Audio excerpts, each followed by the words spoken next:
Panama के तट के पास एक नाव दुर्घटना में 19 दक्षिण अमेरिकी प्रवासियों को ले जा रही एक नाव डूब गई जो अपने घर लौट रहे थे। और इस घटना में एक 8 साल की छोटी बच्ची जो कि वेनेजुएला की रहने वाली थी, उसकी जान भी चली गई। नमस्कार, मैं हूं आपके साथ प्रेरणा कौशिक और आप देख रहे हैं एनबीटी इंटरनेशनल। पनामा के सीमा सुरक्षा बल सेना फ्रंट के अनुसार ये हादसा शुक्रवार रात को हुआ जब मौसम काफी ज्यादा खराब था। मौसम खराब होने के कारण समुद्र में ऊंची लहरें उठने लगी।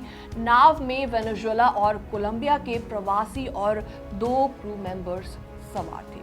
सेना फ्रंट के अधिकारियों ने बताया कि नाव में सवार बाकी सभी लोगों को सुरक्षित बचा लिया गया, लेकिन इसमें 8 साल की छोटी बच्ची की जान चली गई। ये घटना रिवर्स माइग्रेटरी फ्लो के तहत हुई, जहां अमेरिका में प्रवेश न मिलने के कारण प्रवासी अपने देश लौटने को मजबूर हो गए। और इन प्रवासियों ने अमेरिका में प्रवेश करने की कोशिश तो की थी, लेकिन राष्ट्रपति डोनाल्ड ट्रंप की सख्त इमिग्रेशन पॉलिसी के कारण उन्हें एंट्री नहीं मिल पाई। मैक्सिको और सेंट्रल अमेरिका में फंसे ये प्रवासी अब अपने देश वापस लौटने की कोशिश कर रहे थे। पनामा की डेरियन जंगल को पार करने की मुश्किलों को देखते हुए उन्होंने नाव के रास्ते से जाने का फैसला लिया। और इस जंगल में खतरनाक नदियां, जंगली जानवर और अपराधी गिरोह का खतरा भी लगातार बना रहता है। संयुक्त राष्ट्र की संस्था यूनिसेफ ने इस घटना पर शोक जताते हुए प्रवासियों की सुरक्षा पर जोर दिया।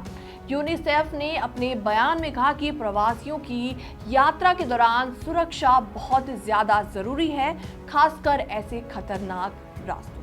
रिपोर्ट्स के अनुसार शुक्रवार को पनामा के काटी पोर्ट से कई नावों ने अपने सफर की शुरुआत की थी और ऐसे में इस नाव में सवार एक वेनेजुएला के प्रवासी ने अपना एक्सपीरियंस शेयर करते हुए बताया कि वो पिछले 15 दिनों से मैक्सिको और पनामा के बीच फंसे हुए थे और किसी तरीके से पैसे इकट्ठे करके घर लौटने की वो कोशिश कर रहे थे।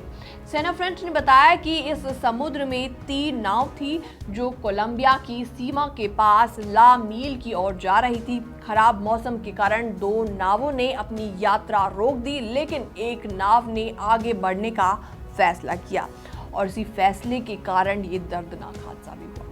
राष्ट्रपति डोनाल्ड ट्रंप के जनवरी में कार्यभार संभालने के बाद अमेरिका में प्रवेश से वंचित सैकड़ों दक्षिण अमेरिकी प्रवासी अपने देश लौटने के लिए लंबी और कठिन यात्रा पर निकल पड़े।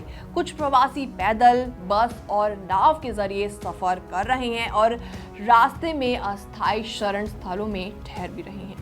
ये हादसा प्रवासियों के सामने मौजूद खतरों और चुनौतियों को उजागर करता है। ऐसे में उनकी सुरक्षा सुनिश्चित करने के लिए अंतर्राष्ट्रीय संगठन और सरकारों को मिलकर काम करने की काफी ज्यादा जरूरत है। फिलहाल ये रिपोर्ट देखने के बाद आपका क्या रिएक्शन है? आप अपने विचार कमेंट सेक्शन के माध्यम से दे सकते हैं। अगर आपका कोई सवाल है तो भी कमेंट सेक्शन के माध्यम से आप अपना सवाल पूछ सकते हैं। बाकी वर्ल्ड से जुड़ी छोटी और बड़ी खबरें देखने के लिए बने रहिए एनबीटी इंटरनेशनल के साथ।